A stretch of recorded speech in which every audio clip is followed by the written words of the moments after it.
Good evening, and thank you for joining us today for a discussion on the Public Service Loan Forgiveness Program. Today, information will be presented from Ashley Harrington of Federal Student Aid, Mike Pierce of the Student Borrower Protection Center, and we'll also hear from Zach Kuhn, a teacher who has received forgiveness through the Public Service Loan Forgiveness Program. But first, it is my pleasure to introduce Congressman James Clyburn, who will start us off. Thank you very much, Ned. Let me thank all of you for joining us this afternoon or evening. I grew up saying that it had to be 6 o'clock before it's evening, but I understand it's gotten a little more now, and they've dropped it back to 5. So whatever your preference, thank you for joining us. Also, we are calling this program today from public service to financial freedom. If I were naming it, I would say financial freedom through public service. That is what this is all about.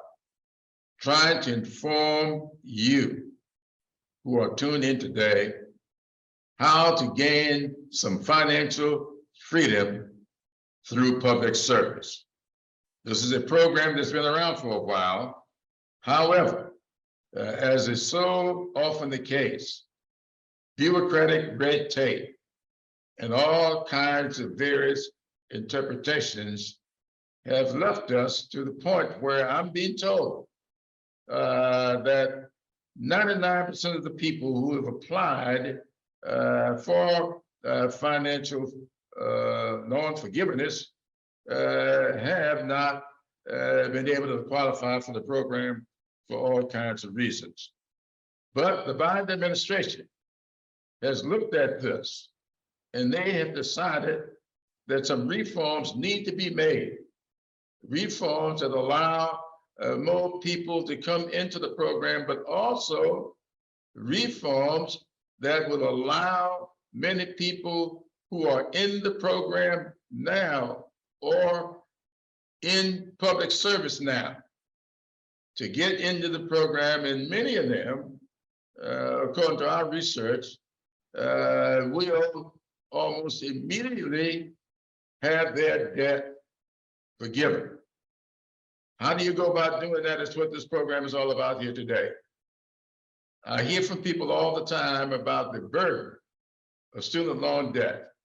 And as many of you know, several years ago, I introduced legislation along with the Senate to forgive up to $50,000 in student loan. Now, as time goes on, you look at it and says, is this the best way to do it?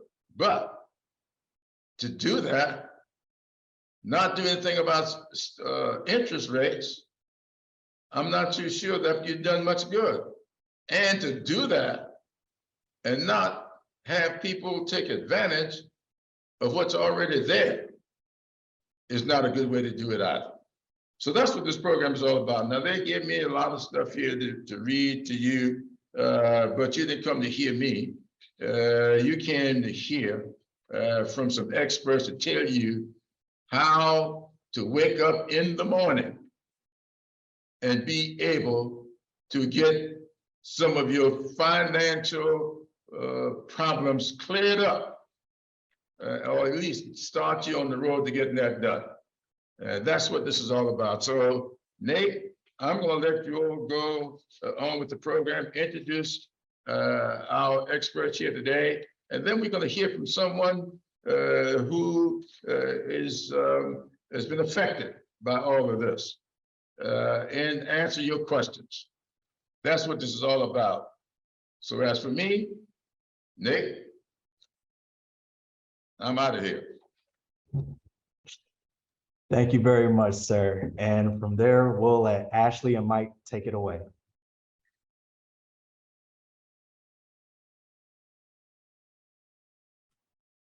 Great. So I'm going to turn over to Mike first. All right. Well, thank you so much for having me. And Ashley, thank you so much, Congressman, for all of your leadership on these issues over so many years. And we really wouldn't be here without you. So as you mentioned before, we have this amazing opportunity because of the Biden administration to be able to help folks in South Carolina and across the country cancel their debts. My name is Mike Pierce. I'm the executive director of the nonprofit Student Borrower Protection Center. And I was a federal regulator for the student loan industry for a long time before I became a consumer advocate. And I've been working on public service loan forgiveness in some form or another, all the way back to when it was just a bill when it passed with Congressman Clyburn's support back in 2007. And as the Congressman mentioned, it's been a mess until right now. And today we're going to talk about why that's changed, why public service workers across South Carolina and across the country have a chance to get their debts canceled now, how that's working. Something like 10 times the number of public service workers have had their debts canceled just since October than in the 14 years before that. And we are in a place now where we have this limited window till the end of October, where every single public service worker in South Carolina and across the country that's eligible needs to get their debt canceled, but you have to take some steps. So we're going to walk through what the program is. We're going to walk through what the program does. I'm very lucky to be joined here by my friend Ashley Harrington from the Department of Education's Office of Federal Student Aid.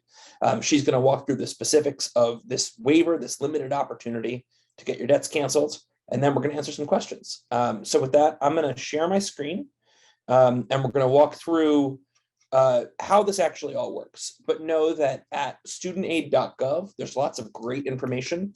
You're going to hear both of us say studentaid.gov over and over and over again today.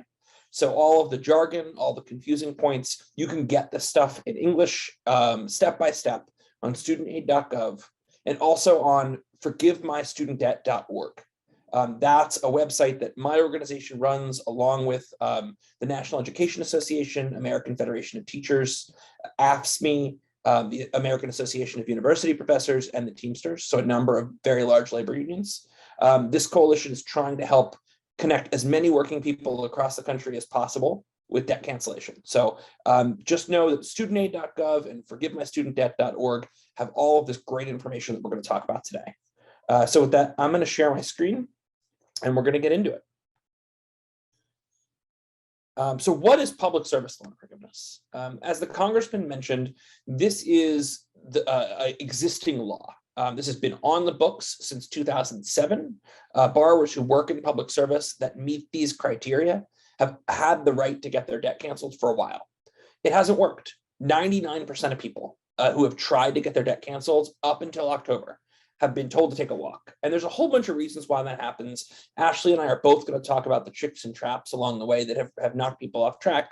But most importantly, I'm going to walk through what the program is, and then Ashley's going to tell you why it's going to work better for you, why it's going to be easier, why it's going to be faster, and why if you tried before and it didn't work, you shouldn't get discouraged.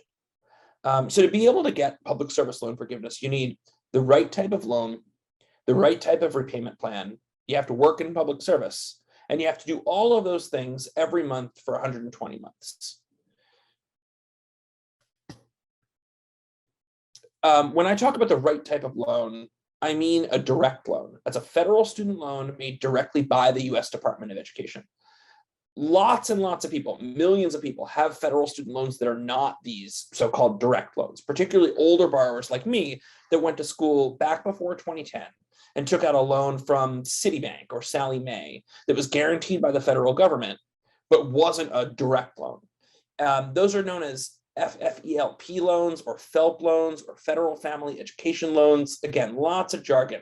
And we'll talk a little bit later about how to identify what kind of loan you have. But the important part is if you have one of those older loans made by a bank or a Perkins loan made by your school, there are steps you can take to turn them into direct loans.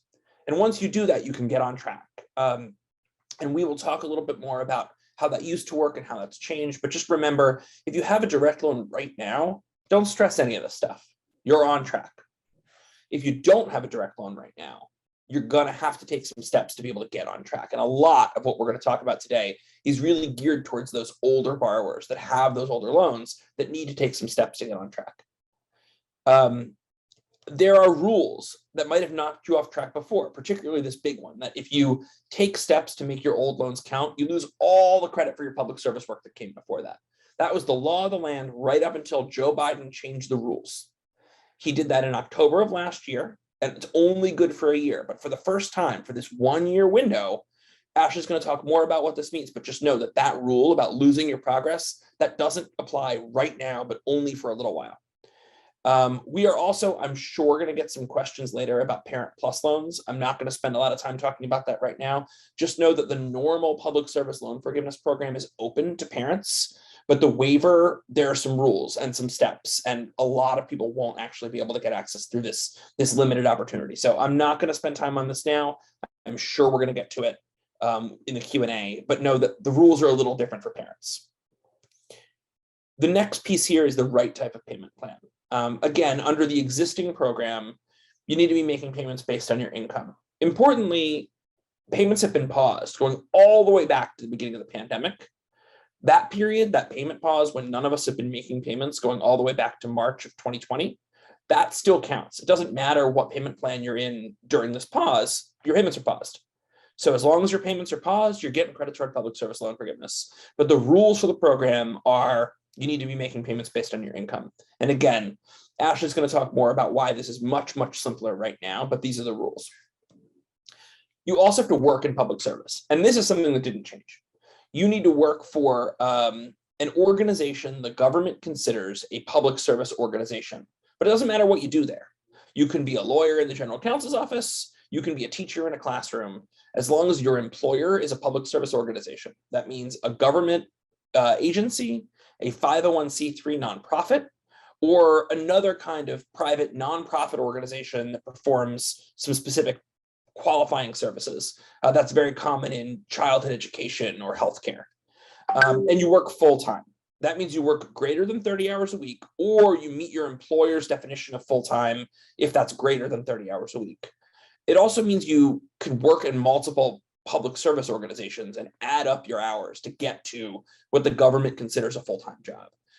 These are the rules of the program. They've always been the rules of the program. There's some work being done to try to make them a little bit easier for people to navigate, but right now, this is what it means to work in public service. And you have to do that every month for 120 months or 10 years. And that means that you have to make a payment. Again, this period where payments are paused, the government considers that making a payment, but you have to make a payment. You have to make those payments on time. And there are certainly people that have gotten knocked off track before. This is mostly just a flag that the rules have changed. For a long time, you had to make 120 individual payments, make a payment every month for 120 months for it to count. Those rules have gotten a little bit easier. So you can make a couple months of payments at a time or up to a year of payments at a time. So just know that if you're an older borrower and tried to get public service loan forgiveness before, some of these tricks and traps that have knocked people off track, they've gotten better over time. And then Ashley's going to talk more about how this has really changed for folks and that this is much, much easier right now.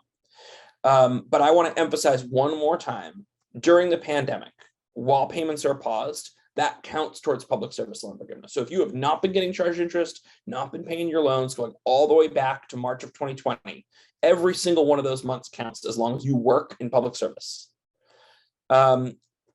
But we recognize that this is complicated. And along the way, there's lots of things that have knocked people off track. And as Congressman Clyburn mentioned at the top, 99 out of every 100 public service workers who raised their hand and said, cancel my debt before the Biden administration came in, they were told no.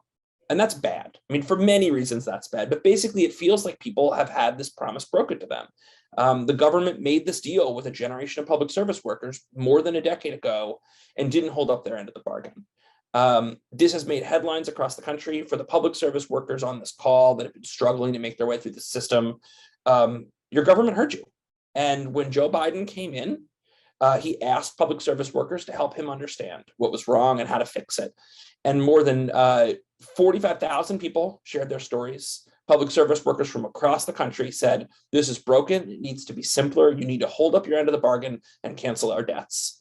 And President Biden listened. With pressure from congressional Democrats, including Congressman Clyburn, the administration actually did right by people and opened up this special opportunity to cancel debts for a generation of public service workers that had been knocked off track before. So with that, I'm going to hand this to my friend Ashley, who's now going to walk through what changed and why it's easy. Thanks, Mike. And thank you so much, Congressman Clyburn, for putting this together and for all of your leadership and support for student borrowers. It is so necessary and needed. As Mike said, my name is Ashley Harrington. I am a senior advisor at Federal Student Aid and Department of Education, a former consumer advocate. And I'm really excited today because I get to talk about the good stuff. Mike got to talk about how PSLF normally works, right? And it's important to know that because it's going to start working that way again on October 31st, 2022, when this waiver ends. But I get to talk about the really transformative changes that this administration has made to make this work for more borrowers, right? When Mike said fewer than 7,000 people had gotten forgiveness before this waiver, he was right. When the Congressman talked about the 99% denial rate, he was right. But now we have increased that. More than 170,000 borrowers have gotten over $9 billion in forgiveness.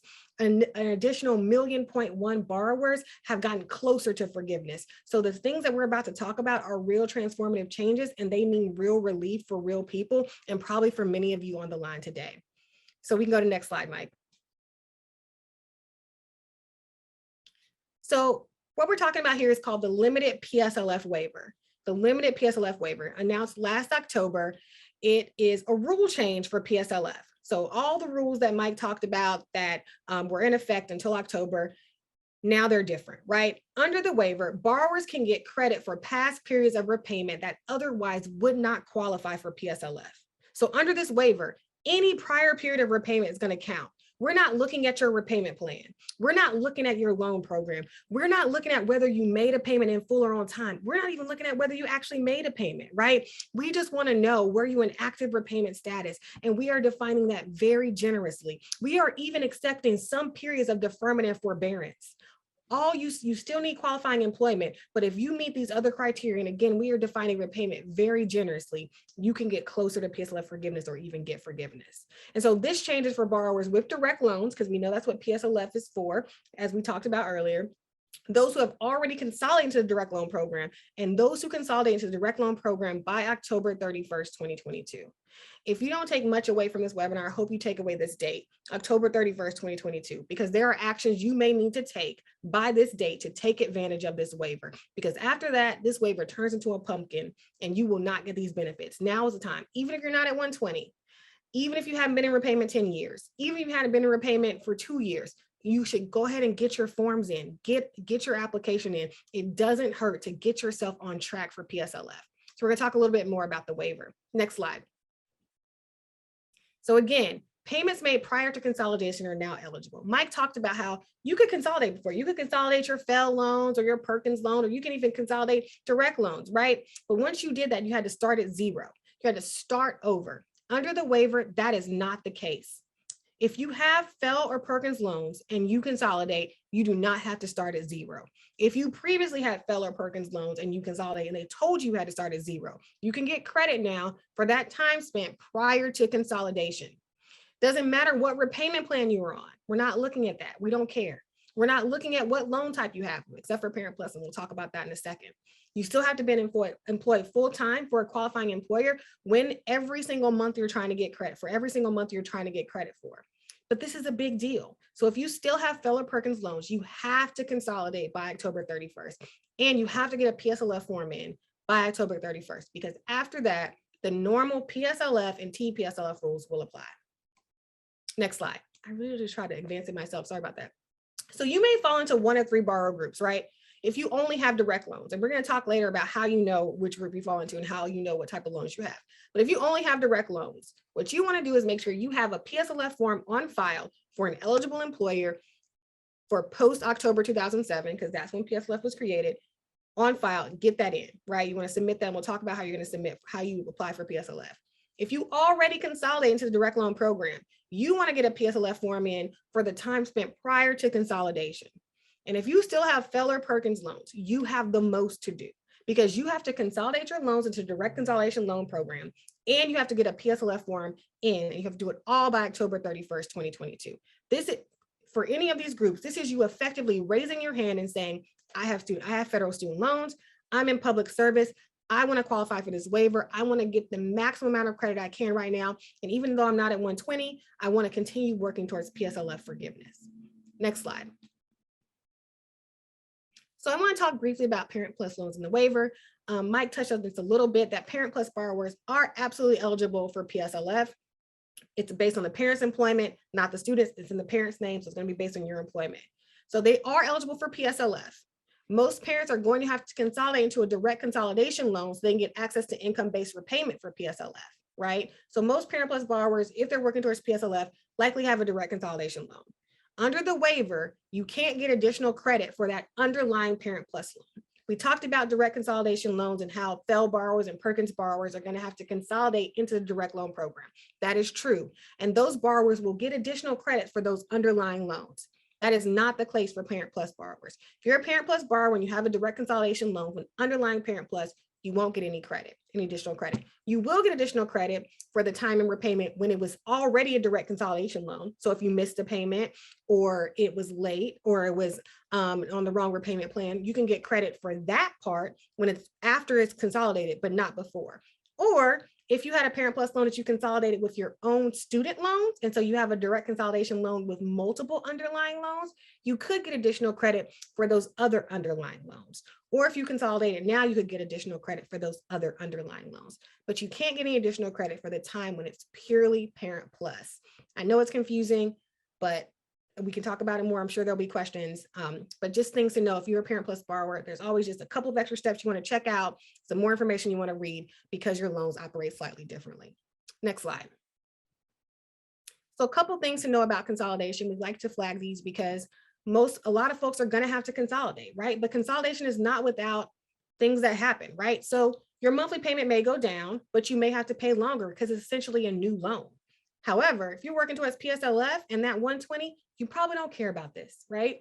If you have unpaid interest, your principal balance is going to go up because that interest is going to be capitalized. Again, if you're working towards PSLF, you probably don't care about this because that's just more that's going to get forgiven at the end of your 120. Your new consolidation loan will probably have a new interest rate because it's going to be a weighted average of all the loans, of interest rates for all the loans. Again, if you're working towards PSLF and you're on income-based repayment plans, you're probably not worried about this either. And remember, you don't have to consolidate all of your federal student loans. You can consolidate one loan. You can consolidate 5 loans. You can consolidate 8 loans. It doesn't matter, but just know that once you consolidate, you can't undo it. Next slide. So I want to flag one additional thing because I mentioned that we're counting certain periods of forbearances and deferments. We're counting some military-related forbearances and deferments, and we're counting some long-term forbearances. Another thing we announced as part of our effort to provide targeted student loan relief and fix this broken system for how people have to manage their student loans is we know that there are a ton of borrowers who were steered into something called long-term forbearances by their servicers. Because of that, they were in forbearances of 12 or more months consecutive or 36 or more months cumulative, when they could have been on an income-based repayment plan and had a $0 payment or a very low dollar payment. So borrowers who were steered into these long-term forbearances, 12 or more months consecutive, or 36 or more months cumulative, can now get credit towards IDR and PSLF.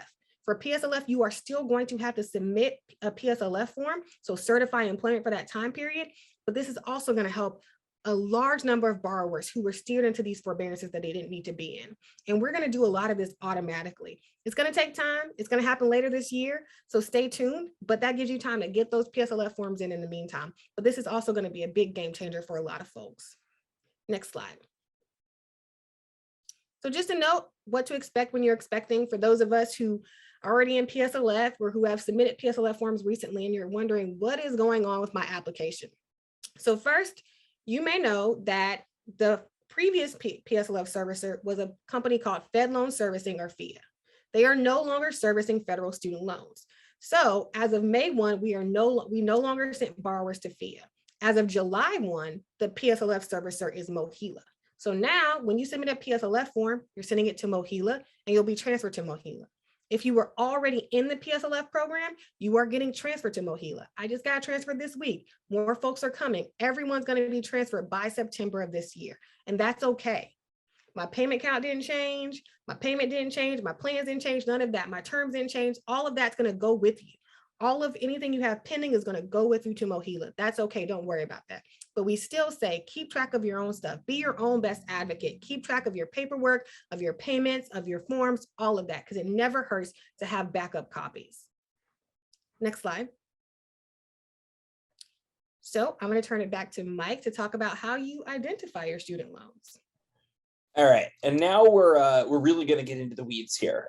So as Ashley mentioned, and as we are going to probably mention 20 more times in the rest of the hour, you are going to turn into a pumpkin on Halloween.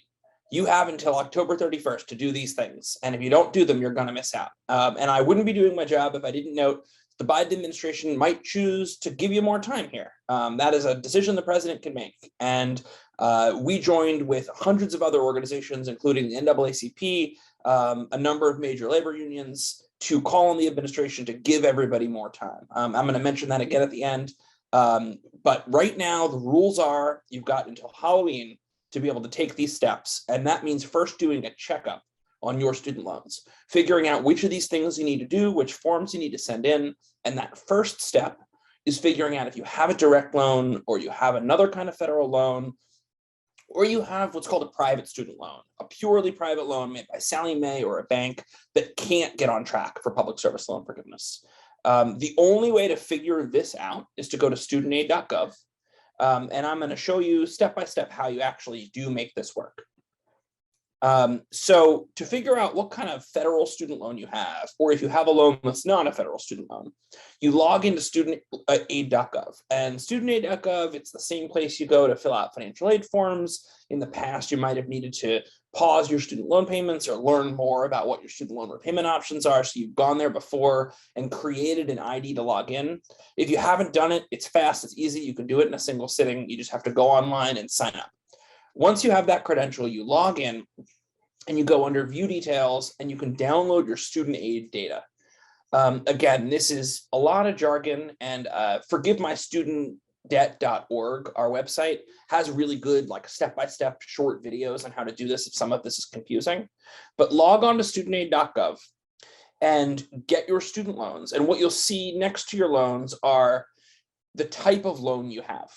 If all you have are direct loans, you can skip the next couple steps that we'll talk about, and all you need to do is certify your service. But if you have federal loans that appear here that are not direct loans, particularly Perkins loans or Fell loans, you're going to need to do some other things. In particular, you're going to need to consolidate. So again, if you have one of these older loans, a Federal Family Education Program loan or FFELP loan, or a Perkins loan, a loan made by your school, you have to go through this process also at studentaid.gov to consolidate your loans into a new direct loan. And I know this is a lot of jargon, and I know a bunch of these words are probably words you've never heard before, and you may never hear again. If this is confusing, again, forgivemystudentdebt.org has videos that walk you through all of these steps, including actual screenshots of what you're going to see on studentaid.gov, and that can help you unpack some of this stuff. But moving very quickly here, you go through this tool that's on studentaid.gov to fill out what's called a direct consolidation loan application. This is, again, a lot of jargon, but really what you're doing here is you're paying off your old student loans with a new direct consolidation loan. So whoever it is that owns your old federal student loans, you saw them sitting on that list of loans a second ago. Whoever owns them is going to get a check from the Department of Education for what you owe them. They're going to zero out your account, and you're going to have a new direct consolidation loan that you owe directly to the United States government. And that loan is eligible to be canceled through public service loan forgiveness. And it's eligible to get you credit for your entire tenure of public service work, even before you fill out this form. And that is only true right now. It's only true to the end of October, unless Joe Biden extends the waiver. So you need to act now. So you hit start, you're on studentaid.gov, you fill out this form that it helps you populate. You get to choose who your student loan servicer is as part of this. We recommend you choose this company called Mohela, M-O-H-E-L-A. They are the contractor the government has hired to handle all public service loan forgiveness loan processing. It used to be a different company. It used to be a company called Fed Loan Servicing. But as of July 1st of this year, it is now this company Mohela. So it's better for you to just start there, because you're going to try to get public service loan forgiveness, and they're the experts. So you pick Mohela, you go into the application, you get to fill out a couple fields. It's all stuff you know, and you have to pick the loans that count towards your consolidation. So you want to check all the boxes. You want to include every loan you have in this consolidation loan. And that's because the government's going to give you credit based on the oldest loan that you have in your consolidation loan. And so this is part of the waiver. This isn't how the program used to work. But right now, if you include your oldest loan in this consolidation loan, you're going to get credit towards PSLF for all public service that you performed while you paid that old loan back, even if you have some younger loans wrapped in there. So once you fill out this form, you submit it, and the government's going to process your consolidation. That's the big first thing you need to do if you have one of these older loans. You'll also be able to pick the payment plan you want to be enrolled in whenever payments restart again. And you'll have to sign and certify that this is accurate and these are your loans. Importantly, once you've done that, there's also some steps you take to certify your service. So I'm going to hand this back to Ashley now about the second chunk of things you need to do. Thanks, Mike. It's me again. That was really helpful. I just want to flag a couple of things. One, if you have Parent Plus loans, you may not want to consolidate all of them because then you're only going to get access to one income-based repayment plan, and it's the least generous. So Parent Plus borrowers should always read the fine print and think a little bit before they click. Just want to flag. And if you want to set yourself up for success after the payment pause is over and after the waiver is over, when you're doing that consolidation application that Mike just showed you, you want to click that you want to be on an income-based repayment plan when you consolidate, because that's going to put you in the best position to continue working towards PSLF when this is over. So next slide. So I'm going to talk to you about how Mike talked about how you find out what type of loans you have and how you consolidate. I'm going to talk to you about how you certify your employment. This is really important because PSLF, one of the biggest things we want to know about you is, do you work for a qualifying PSLF employer? So to find that out, we have a couple of tools. The first one, which we just announced, and we're very excited about it, is what we're calling this employer search tool. Prior to this, all you had to log into our help tool, which we're going to talk about next. You had to have a studentaid.gov account. You had to have all of that ready, and then you could go in and you could look up your employer. Now we have a public-facing website, so you can look it up without logging in. Employers can look it up without logging in, and they can see if they're showing up in our database, if they're showing up as eligible or likely ineligible or ineligible, and they can find out where they sit. Now, keep in mind, this database is not the end-all be-all. It doesn't have every single qualifying PSLF employer, doesn't even have every single qualifying employer. So if your employer is not in there, or it's in there as likely ineligible or ineligible, don't be discouraged. Still continue with the process. If you believe your employer is an eligible PSLF employer, keep going. It just will have to go through a couple of extra steps, but it could be worth it in the end. Okay, next slide. So we're going to talk about how you submit your PSLF form. This is what the physical form looks like, and you can download it and fill it out by hand. But what we really suggest is that you use our PSLF help tool to generate this form. Next slide. And you can find that form at studentaid.gov/PSLF. This is the landing page for the help tool, and this is going to help you certify your employment. So you're going to click log in. Next slide. And when you log in, you're going to log in with your studentaid.gov ID, which you should have or be getting one, because that's the best place to manage your federal student loans and find information. It's where you're going to go to consolidate, where you go to sign up for income-based repayment, and where you go to apply for PSLF. So we're just flagging that there's no separate application for the PSLF waiver. If you've applied for PSLF before, you've applied for the PSLF waiver, because it's just applying for PSLF. It's just that if you apply right now, your time and repayment gets evaluated under the waiver and not under the normal PSLF rules, but it's the same application. And so it's the same place, studentaid.gov/PSLF. So the first thing we're going to ask you for in the employer search tool and in the help tool is something called an EIN, employer identification number. This is something you can find on your pay stub or on box B of your W-2. You are going to need the EIN, the federal employer identification number, for every single employer that you want to get credit for. I can't say that enough. If you look right here, you can see the first thing we ask you for is that number. We don't ask you for the name of the place. We don't ask you for the address. We need that number. You're going to need that number for every single employer you want to certify. So you'll put that number in, you'll put your employment dates in. And then if you work for a federal or state agency or some other entity, it may pop up with multiple names underneath that EIN. You may have to search through and find yours. So you want to make sure you're looking at that. So you'll put it in and it could say green for eligible, or it could say this orange yellow thing, likely ineligible. That really just means undetermined. Don't be discouraged. It just means we don't know yet. It might be or it might not be, but it has to go through our employer adjudication process. Or it could be red, not eligible, meaning that we don't think it's qualified because it's not a qualifying nonprofit or it's a for-profit like Coca-Cola. Even if you get this orangey yellow or the red, or it doesn't pop up at all, it says we don't recognize this EIN, you still want to continue with the process. Don't be discouraged. It just means it's going to have to go through a little bit of extra steps, go through our employer adjudication team, but it doesn't mean your application is going to be just denied. Next slide. So once you put in employers, you can put in multiple employers during one session. You're going to go to section 2, loan tips. It's going to give you some information about the waiver and COVID-19 forbearance. Next slide.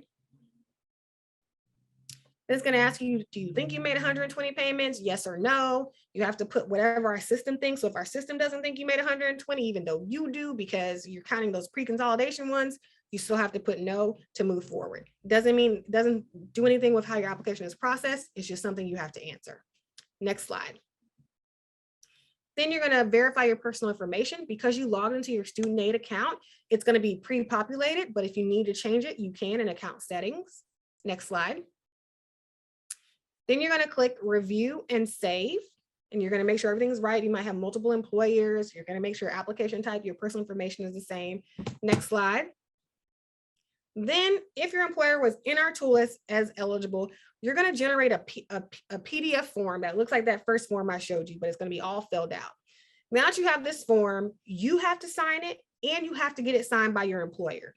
And every single employer you're trying to get certified is going to have to be signed by you and by your employer. So if you put in multiple EINs, multiple employers are going to be in that PDF. You're going to have to get each of them signed. Here comes the fun part, because you want to make sure you're following our signature requirements, which we'll talk about next. And once you get those signatures, you're either going to have to mail it in or fax it in. Yes, I did say mail or fax. Or if you already have MOHELA as your servicer, you can upload it online to their website. But if not, you're going to have to mail it or fax it in. I know. We're working on digital submission next year. Next slide. So you want to make sure you're meeting the signature requirements, right?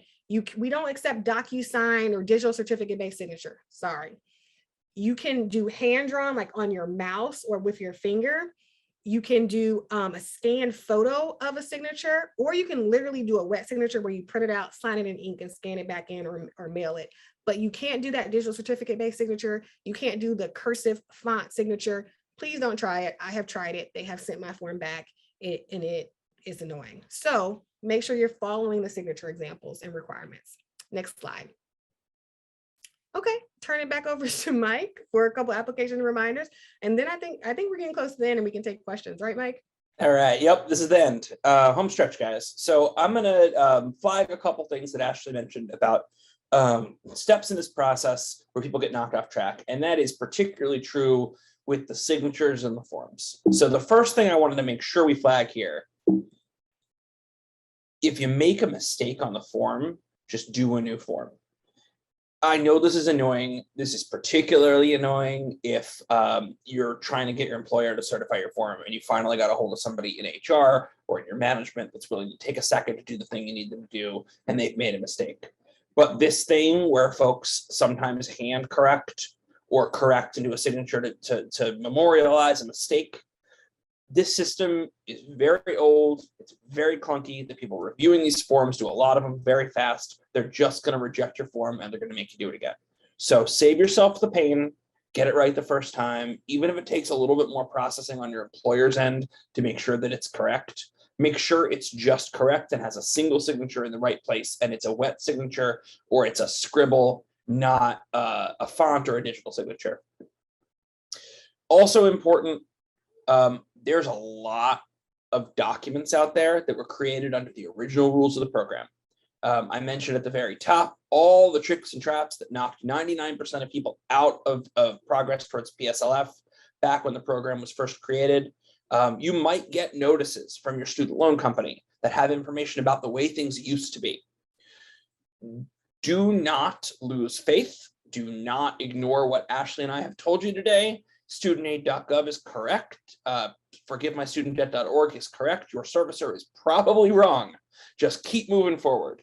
That is true where you get these warnings saying you have older loans that don't qualify. They do now, only till October, but they do now. So don't lose faith.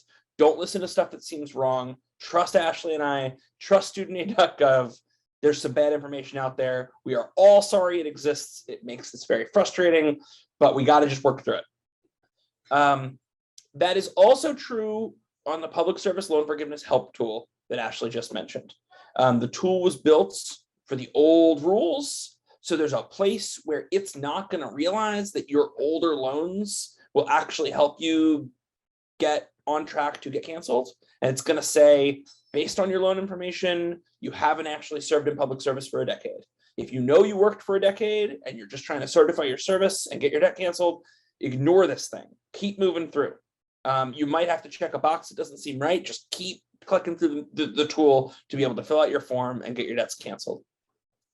The last thing I want to flag one more time is that you might get forms from your student loan company that tell you that only a couple of your payments have counted towards public service loan forgiveness, when you know you've done all the things that Ashley and I have told you to do, and you're going to get 120 months worth of credit, or 50 months worth of credit, or 75 months worth of credit.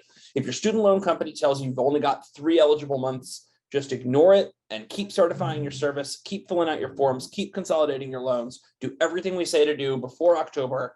And the government is going to go back through and reconcile all this payment counting stuff, and you're going to get the credit you deserve.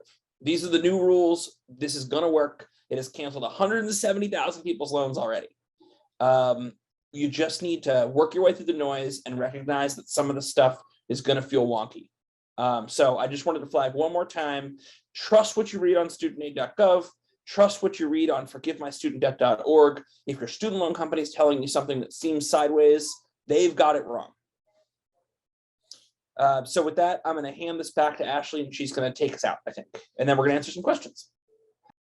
Yep, this is my last time. And that's absolutely right. So a lot of those letters that Mike pointed out are auto-generated. So don't be discouraged. It's just the system cranks them out. We try to put explainers on there, disclaimers, but I know that it can be confusing, but just work with us, stay with the process. This administration is committed to making sure every public servant gets the credit they earn. So don't worry about that. So next slide, I just want to leave you with some resources and make sure you have them. Oh, first a reminder, just to recap, take advantage of the waiver. You want to confirm your employer is qualified. You can use our employer search tool. You want to consolidate your loans if you need to, and you want to get a PSLF form in using our help tool, and you want to do it all by October 31st, 2022. Next slide. And here are some resources. For the best place to go for information about the waiver is studentaid.gov/PSLF waiver. The best place to go for the help tool is studentaid.gov/PSLF. For general PSLF information and how it's all going to work when the waiver is over, it goes to studentaid.gov/public service. And remember, you're submitting PSLF forms to MOHELA now. So I think I'm turning it back over to Nathan quickly, and then we'll answer some questions. Thank you so much, Ashley and Mike. That was a great presentation with a bunch of helpful information. So we want to give you all just a little bit of time to really think through your questions, and we're going to have you go ahead and type your questions into the group chat.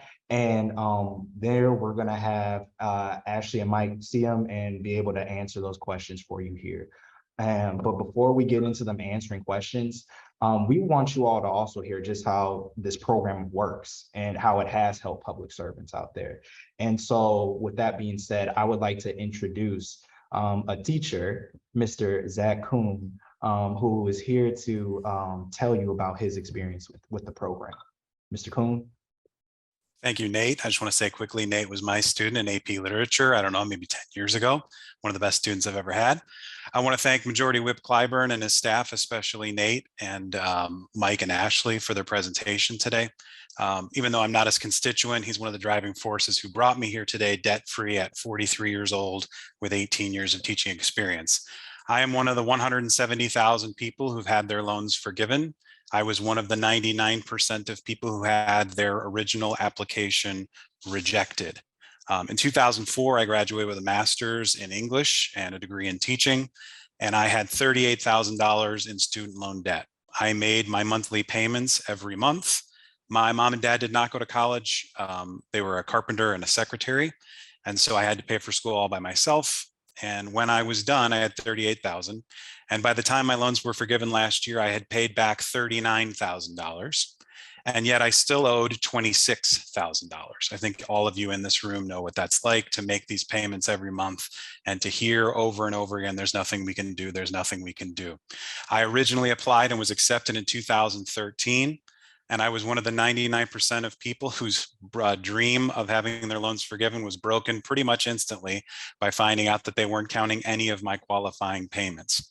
President Obama, with the help of Mr. Clyburn, has President Biden has changed that with the help of Mr. Clyburn, and I was able to get into this program. What does it mean to me to have my loans forgiven?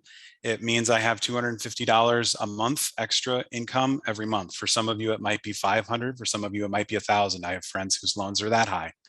What that means is my kids get to go a few more places than we used to get to go. I don't have to teach summer school anymore because that debt is off of my shoulders. And the biggest thing for me that I wanted to make sure I said today was, do not panic when you get a letter like the last one that Mike showed that says your payments weren't counted. If you get into the program and you get accepted, you'll have your heart broken a couple of times because you're going to read these papers and you're going to see, well, we're not forgiving it because of this and this. Don't worry. Don't panic. Follow what has been told to you today. And you will find eventually that if you meet all of the requirements, thanks to this new waiver and this new law, that my loans were forgiven and 170 other thousand people's loans were also forgiven. So I just wanted to make sure that I was here today to express to you that this can happen, that it did not happen for a long time. My original application was accepted in 2013. So I'm not a math teacher, I'm an English teacher, but I believe it took 9 years for those forgiven eventually. That was because the waiver was not in place. This waiver changes the game for borrowers like me and like all of you.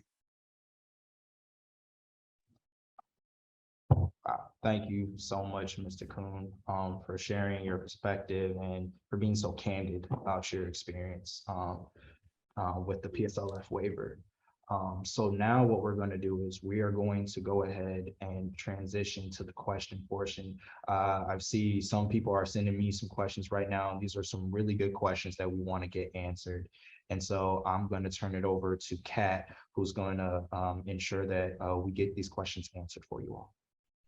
Hi, thanks so much, Nate, and thanks so much, everyone, for joining. I know we're getting towards the end, so I'm just going to jump right in and start asking Ashley and Mike questions. This is our first question. Is a really great question. I think it's really similar to the story that Mr. Kuhn just shared. But someone said they applied for PSLF before and they were denied because they had the wrong loans. They have since consolidated their loans. Do they need to go back and get their employer's signature again, or can they use the same one from their February application? So I'm assuming they submitted a PSLF form when they consolidated their loans. Would they need to submit a new PSLF form post-consolidation? You asking me, Kat? Yeah, sorry, actually, yeah, sorry. Sorry, just making sure. So if your form was denied, so you submitted it prior to consolidation, most of the time, if you can consolidate and submit your PSLF form, it will generally be held for 30 days until your consolidation goes through. But if it was denied, yes, you would have to resubmit. If it's from February, that means the signature is not that old. But if you applied like 3 years ago and you were denied, now you're going to have to resubmit. We didn't keep those forms, and you will likely need to get a more updated signature. So yes, you should get that signature done again. And if something has happened and you need like a signature from like 10 years ago and your employer can't give it to you because they don't keep records or they no longer exist, that you can check that you are unable to get that form. We don't recommend this. We prefer you use your help tool and get a signature. But if you absolutely cannot, you can consider W-2 or a pay stub as alternative documentation, but you are going to have to submit something. Thanks, Ashley. And then I guess this one to Ashley or Mike. Do you have to work in public service for 10 years or do you have to make 120 payments? Is there a difference between that 10-year mark and 120 payment mark?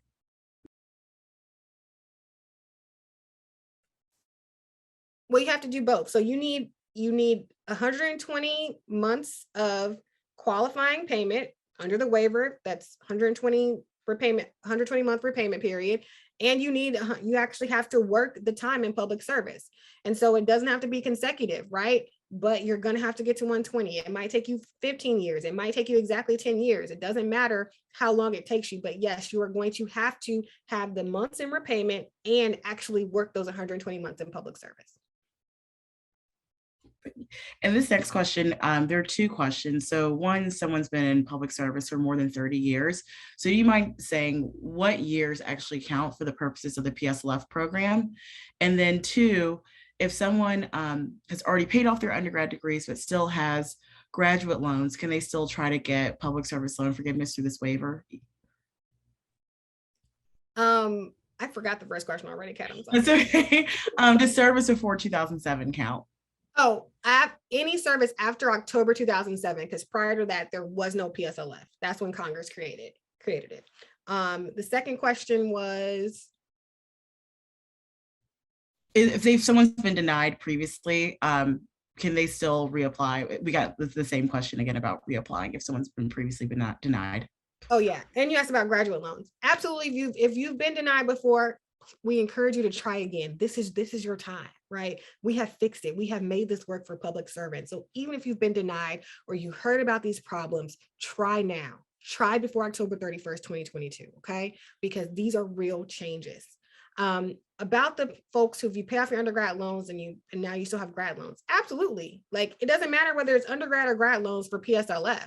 You can't consolidate with the undergrad loans that were already paid off to get extra time because they're paid off. So anything that's paid off can't now be consolidated. But it doesn't matter whether it's an undergrad loan or grad loan. As we talked about, even Parent Plus loans are eligible for PSLF. So absolutely, get those forms in. And if someone was previously on a graduated repayment plan, is there anything that need to do right now during the waiver period to get those payments to count for PSLF? So remember, under the waiver period, we don't care what repayment plan you're on. We just want to know if you're in active repayment status, and we're defining it very generously, right? So we're not looking at that. But what you want to do is, if you're not going to be at 120 before this period is over, coming out of the waiver and the payment pause, you want to make sure you're on an income-based repayment plan going forward, because that will enable you to continue working towards PSLF. But right now you're okay. But going forward, you want to be on the right path. Thanks, Ashley. And then for people who have spousal consolidation loans, do those qualify for PSLF? Good question. So if you have spousal consolidation loans, unfortunately, you cannot consolidate into the direct loan program because direct spousal consolidation loans are no longer made. So you're kind of in a pickle. If you have direct spousal consolidation loans already, yes, you can get PSLF for your portion of that spousal consolidation loan based on your employment. Thanks, Ashley. And then how does someone figure out how many payments they've already made? Well, once you've applied for PSLF and you've gotten into the PSLF program, you'll be able to track your payments on the PSLF servicer website, so on MOHELA, or you would have previously been able to do it on FedLoan, and you'll be able to track it on your studentaid.gov dashboard. When you look at your loans, it'll literally say how many PSLF months you've had. Thanks. And then what about someone, if their employer no longer exists or they can't get access to their employer, is there a way to verify their employment? Yep. If you absolutely can't get your employer to sign it because they no longer exist, or they don't keep records back as far as you're looking, you can submit a W-2 or pay stubs. You are going to have to submit something though, but we really encourage you, if you can get a signature, get a signature. That's your best bet. But if you absolutely cannot, you can submit your W-2 or old pay stubs that will verify your employment. And then should someone ask for forbearance while their PSLF application is being processed? That is going to be up to the borrower. Right now, though, under the payment pause, you wouldn't necessarily need to ask for that. But going forward, and that's also, we're looking at forbearances in general under rulemakings and different things. So you want to follow up and make sure you know exactly how that forbearance is going to be treated while you're waiting. If you think you're at 120, then it's okay. If you're like pretty positive you're at 120, I wouldn't worry about it. But if you are asking for, if you're not sure and you're worried about it, you want to think about that. And I'm going to say one more thing that Ashley probably can't say. We're really hoping that the pause on student loan payments gets extended again. We are just a few weeks out from people having to pay bills again. The president has not made an announcement about whether or not this pause on student loan payments is going to get extended. It's not good. But we are pushing really hard, and we're really hopeful that nobody's going to have to make a student loan payment this year. So just keep watching studentaid.gov. watching the letters that you get from your student loan servicer. Hopefully that people's payments are going to stay paused all the way through the end of the public service loan forgiveness waiver, and nobody's going to have to make any decisions about what payment plan to be in to be able to get your waiver processed. We're just going to be able to keep our payments paused, keep the interest suspended, and the whole system's going to work. You know, Ashley can't say that, but I can. So we're doing everything we can to keep the student loan system shut off until every single borrower has had their debts canceled consistent with their rights under the law.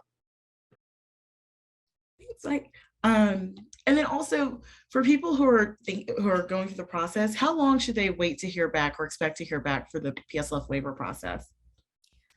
It's a good question, and it really just depends, right? So if you have to consolidate, remember the consolidation could take up to 30 days, and then your PSLF form is going to be held in the meantime if you don't have direct loans. So then that could be another month. It also depends on if your application is actually, if your employer is showing up in our database as eligible, so we know that's eligible. If not, and we have to go through employer adjudication, that will add some time.